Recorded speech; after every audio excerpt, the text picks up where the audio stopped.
সকালবেলা ঘুম থেকে উঠে শুধু একটি মাত্র মন্ত্র জপ করুন, বাধা আসবে না কোনো কাজে। আপনি সারা দিন শুভ ফল পাবেন। আপনার উপর থেকে শনির প্রকোপ কেটে যাবে। আর্থিক কষ্ট ও মানসিক কষ্ট সবই দূর হয়ে যাবে। নমস্কার বন্ধুরা, জিকে বিকেএমের চ্যানেলের পক্ষ থেকে আপনাদের সবাইকে জানাই সুস্বাগতম। শাস্ত্র মতে ঘুম থেকে উঠে একটি মন্ত্র জপ করার উল্লেখ পাওয়া যায়। এটি একটি এমন মন্ত্র যা জপ করলে ব্যক্তির মন শান্ত ও প্রসন্ন হয়। ইতিবাচক চিন্তাধারা মনের মধ্যে পরিস্ফুটক হতে থাকে। নেগেটিভ চিন্তাধারা দূর হয়ে যায়, কেটে যায় সকল বাধা বিপত্তি, আর যে কোনো কাজেই সাফল্য লাভ করা যায়। তাহলে চলুন এবারে জেনে নেওয়া যাক সেই মন্ত্রটি সম্পর্কে, যা আপনার জীবনে এনে দেবে শুভ পরিবর্তন।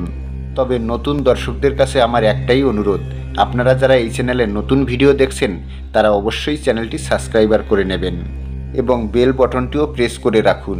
তাহলে আমি যখনই নতুন কোনো ভিডিও নিয়ে আসব, সঙ্গে সঙ্গে আপনার নোটিফিকেশনের মাধ্যমে আপনার কাছে পৌঁছে যাবে সবার আগে। তাহলে চলুন বেশি দেরি না করে এবার ভিডিওটি শুরু করা যাক। আমাদের দিন কেমন কাটবে, কতটা শুভ হবে নাকি অশুভ হবে, এই সব কিছুই আমাদের উপরেই নির্ভর করে। আমরা সকলেই সুখে স্বাচ্ছন্দ্যে জীবন কাটানোর কামনা করি, আর এটা পূরণ করার জন্য আমরা বিভিন্ন দিক থেকে বিভিন্নভাবে চেষ্টাও করি, কিন্তু তবু কখনো কখনো আমাদের হতাশ হতে হয়। শাস্ত্রে বলা হয়েছে, সকালবেলা ঘুম থেকে উঠে চোখ খোলার পরেই আমরা প্রথমে যে শব্দটা উচ্চারণ করি তার উপরই নির্ভর করে যে আমাদের সারাদিনটা কেমন কাটবে। তাই সুখী ও সমৃদ্ধ জীবনযাপনের জন্য শাস্ত্রে সকালবেলা ঘুম থেকে উঠে একটি মন্ত্র জপ করার কথা বলা হয়েছে, যেটা জপ করলে আমাদের জীবনে আনতে পারে অপার সুখ এবং দূর করতে পারে শনির প্রকোপ ও দূর করে দিতে পারে সকল আর্থিক কষ্ট। তবে এই মন্ত্রটি কি সেটা জানার আগে এই মন্ত্রটি সম্পর্কে একটি গল্প জেনে নেওয়া যাক। কোনো এক সময় এক গ্রামে ভিকু নামের এক মালা বিক্রেতা ছিল। অনেক দিন আগেকার কথা। একটি গ্রামে ভিকু নামের এক মালা বিক্রেতা বসবাস করত। সে প্রত্যেক দিন ফুল দিয়ে মালা তৈরি করে বিক্রি করত। তবে তার রোজগার খুব একটা বেশি হতো না, তাই দুবেলা খাবারও তার পেট ভরে জুটত না। কোনো কোনো দিন তো আবার খালি পেটেও দিন কাটাতে হতো। এই রকমই একদিন ভিখু মালা হাতে ধরে গ্রামের পথে পথে ঘুরে বেড়ালো। সবার বাড়ি গিয়ে চিৎকার করে বলতে লাগলো, কারো মালা লাগবে কি? আমার কাছে ভগবানের পূজার মালা আছে, একদম টাটকা সতেজ মালা। কিন্তু কেউই তার ডাকে সাড়া দিল না। সেই দিন তার একটি মালাও আর বিক্রি হলো না। পেটে খিদেও লেগেছিল, তাই সেদিন খিদের জ্বালায় সে খালি পেটেই একটি গাছের নিচে বসে পড়ল। আর ঠিক তখনই সেই গাছের পাশ দিয়ে একটি সাধু যাচ্ছিল। সাধু ভিকুকে দেখে বলল, বাবা, কি হয়েছে তোমার?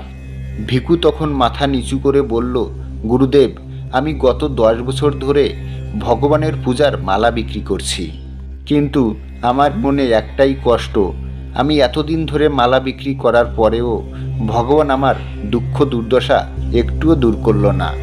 সারাটা দিন আমি মালা হাতে নিয়ে রোদে রোদে ঘুরে বেড়াই। আজও সেইভাবেই ঘুরছিলাম, কিন্তু একটা মালাও আজ আমার বিক্রি হলো না। তাই পেটের খাবারের টাকাটাও আজ জোগাড় করতে পারিনি। তাই ক্ষুধার জ্বালায় এই গাছতলায় এসে বসে আছি। সাধুর তখন ভিকুর এই অবস্থা দেখে সাধুর মনে খুবই কষ্ট হলো। সে নিজের ঝুলি থেকে দই চিড়ে বের করে ভিকুকে খেতে দিল আর বলল, বাবা পরম করুণাময়, তিনি কখনোই তার সন্তানকে দুঃখে কষ্টে রাখতে চান না। আমরা দুঃখ পাই আমাদেরই কর্মের ফলে। তাই আমরা জীবনে দারিদ্রতা, অভাব, মানসিক যন্ত্রণা, হতাশা ভোগ করি। তবে এর থেকেও মুক্তি পাওয়ার পথ পরম করুণাময় আমাদেরকে বলেছেন, যা আমরা জানি না বলেই জীবনে কষ্ট পাই। শাস্ত্রে ভগবান শ্রীকৃষ্ণের এমনই এক শক্তিশালী মন্ত্রের উল্লেখ আছে, আমরা তা ঘুম থেকে উঠেই চোখ খোলা মাত্রই জপ করলে আমাদের অতীতের পাপ নষ্ট হয় এবং সকল বাধা দূর হয় এবং আমাদের সৌভাগ্য লাভ হয়। আমি তোমাকে সেই মন্ত্র বলবো, যা প্রতিদিন ঘুম থেকে উঠে চোখ খুলেই সেই মন্ত্র জপ করলে তুমি তোমার সকল খারাপ কর্মফল থেকে মুক্তি পাবে, আর তোমার অর্থকষ্ট ও দুঃখ দুর্দশা দূর হয়ে যাবে। এই কথা বলার পর ভিকুকে সেই সাধু মহাত্মা মন্ত্রটির কথা শিখিয়ে দিয়ে গেল।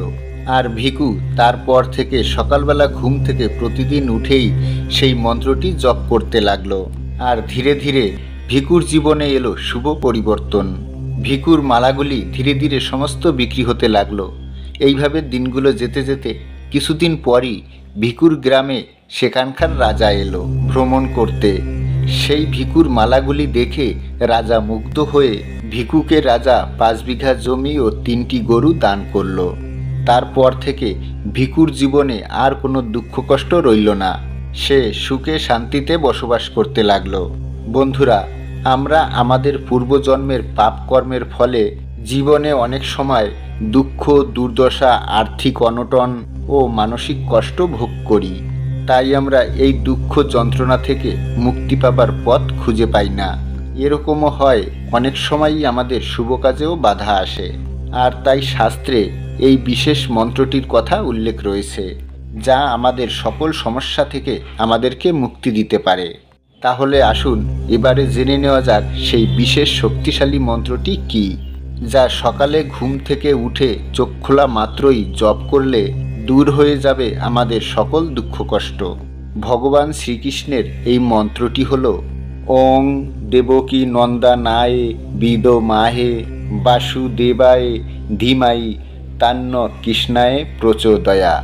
এই মন্ত্রটি জপ করলে মানুষ কোটি কোটি জন্মের পাপ থেকে মুক্তি পায়, আর জীবনে সকল বাধা দূর হয় এবং ভগবান শ্রীকৃষ্ণের আশীর্বাদ লাভ হয়। বৈদিক শাস্ত্র অনুসারে যে সমস্ত মহিলারা সন্তান ধারণে বাধার সম্মুখীন হন, তারা প্রত্যেক দিন ঘুম থেকে উঠে চোখ খোলা মাত্রই এই মন্ত্রটি অবশ্যই জপ করবেন। দেখবেন আপনার সন্তানের সৌভাগ্য লাভ হবে। আর যারা শনির প্রকোপে অনেক দিন ধরে ভুগছেন, তারা অবশ্যই প্রতিদিন সকালে ঘুম থেকে উঠে এই মন্ত্রটি জপ করে শ্রীকৃষ্ণকে স্মরণ করবেন। জ্যোতিষ শাস্ত্র অনুসারে সকালে ঘুম থেকে উঠে বিছানা ছাড়ার আগেই এই বিশেষ মন্ত্রটি জপ করলে ভগবান শ্রীকৃষ্ণের আশীর্বাদে শনির অশুভ প্রকোপ থেকে রক্ষা পাওয়া যায়। তাই যারা গ্রহদোষে ভুগছেন, তারা প্রতিদিন সকালবেলায় ঘুম থেকে উঠে বিছানা ছাড়ার আগে এই মন্ত্রটি অবশ্যই জপ করবেন এবং শ্রীকৃষ্ণকে স্মরণ করবেন। তবে আরেকটি বিশেষ বিষয় খেয়াল রাখবেন, আমাদের প্রত্যেকেরই যেমন সকালবেলা ঘুম থেকে ওঠার পরে শ্রীকৃষ্ণের এই মন্ত্রটা জপ করা উচিত, ঠিক তেমনি আরও একটা কাজ আমাদের করা উচিত। সকালবেলা ঘুম থেকে উঠে অবশ্যই ভালো কিছু দেখা উচিত। শাস্ত্র মতে আমরা যখন সকালবেলা ঘুম থেকে উঠে ভালো কিছু দেখি, তখন আমাদের দিন শুভ হয়ে যায়। আর তাই সেই দিকটাতেও বিশেষ নজর দেওয়া উচিত। তাই শয়নকক্ষে ভগবান শ্রীকৃষ্ণের অবশ্যই কোনো ছবি লাগাবেন, যাতে ঘুম ভাঙলেই আপনার দৃষ্টি প্রথমেই ভগবান শ্রীকৃষ্ণের উপরে পড়ে। তাহলে এবারে চলুন আমরা কিছু অনুপ্রেরণামূলক উক্তি শুনে নিই। যদি তুমি চিন্তাভাবনা ভালো রাখো, তাহলে লোকজন তোমাকে এমনিতেই ভালোবাসবে। আর যদি উদ্দেশ্য ঠিক রাখো, তাহলে সমস্ত কাজই সঠিকভাবে হতে থাকবে। বিশ্বাস রাখো, ভগবানের সিদ্ধান্ত আমাদের সিদ্ধান্তর থেকে অনেক বেশি ভালো হয়। যেই সমস্ত লোক তোমাকে হিংসা করে, তাদেরকে তুমি কখনোই ঘৃণা করো না, কারণ সেই সব লোকই তোমাকে এটা অনুভব করায় যে তুমি তাদের থেকে অনেক বেশি ভালো। ঘৃণার মধ্যে কি আছে? ভালো হয়ে আর খুশি হয়ে বাঁচো, কারণ এই দুনিয়া না তো তোমার ঘর, না তো আমার ঘর। মনে রেখো যে দ্বিতীয়বার সুযোগ শুধুমাত্র কাহিনীই দেয়, জীবন নয়। তর্ক যদি করতেই হয়, তাহলে সেটা কোনো জ্ঞানীর সাথে করো। জিততে না পারলেও তার কাছ থেকে কিছু না কিছু শিখতে পারবে। মূর্খের সাথে তর্ক করার অর্থ হলো নিজেকেই মূর্খ প্রমাণ করা। জীবনে কষ্ট পাওয়া, জীবনে দুঃখ পাওয়া, জীবনে ঠকে যাওয়া, জীবনে আঘাত পাওয়া, জীবনে ব্যর্থ হওয়া, এগুলি খুবই জরুরি জীবনে প্রতিষ্ঠিত হবার জন্য। অতীতের সব দুঃখজনক ঘটনাকে ভুলে যাও, মন দাও বর্তমানের দিকে। একা থাকতে শেখো, দেখবে কষ্ট কম হবে। আঘাত না পেলে কখনোই ঘুরে দাঁড়ানো যায় না। মিথ্যে মানুষের উঁচু আওয়াজ সত্য মানুষকে চুপ করিয়ে দেয়, কিন্তু সত্য ব্যক্তির মৌনতা মিথ্যা ব্যক্তির শিকড়কে আলগা করে দেয়। দুনিয়ার সঙ্গে পরিচিত হলাম তো এটা জানতে পারলাম যে শরীরের মধ্যে আত্মা থাকা অতটাও জরুরি নয় যতটা পকেটে টাকা পয়সা থাকা জরুরি। তুমি ভাগ্যবান যে তোমাকে কেউ মানে, যে তোমার জন্য চিন্তা করে, তোমার প্রত্যেকটা মুড সামলায়। তুমিও তার দরকারে সাথে থেকো, কারণ সবসময় কেবল তুমি নয়, সেও তোমার ভালোবাসা ডিজার্ভ করে। শুধুমাত্র ভুল এইটুকুই ছিল যে বাঁচতে চেয়েছি যখন, তখন জীবনের থেকে দূরে ছিলাম আমি, আর যখন মরতে চেয়েছি আমি, তখন বাঁচার জন্য বাধ্য ছিলাম আমি। বন্ধুরা, আজকের ভিডিওটি এই পর্যন্ত। আশা করি আপনাদের ভালো লেগেছে। তাই যদি ভালো লেগে থাকে তাহলে অবশ্যই ভিডিওতে একটা লাইক করবেন। দেখা হচ্ছে তাহলে আবারও কোনো একটি নতুন ভিডিওর সঙ্গে। ততক্ষণ আপনারা আপনার ঈশ্বরের সঙ্গে, আপনার পরিবারের সঙ্গে সর্বদা হাসতে থাকুন, খেলতে থাকুন। হরে কৃষ্ণ, রাধে রাধে।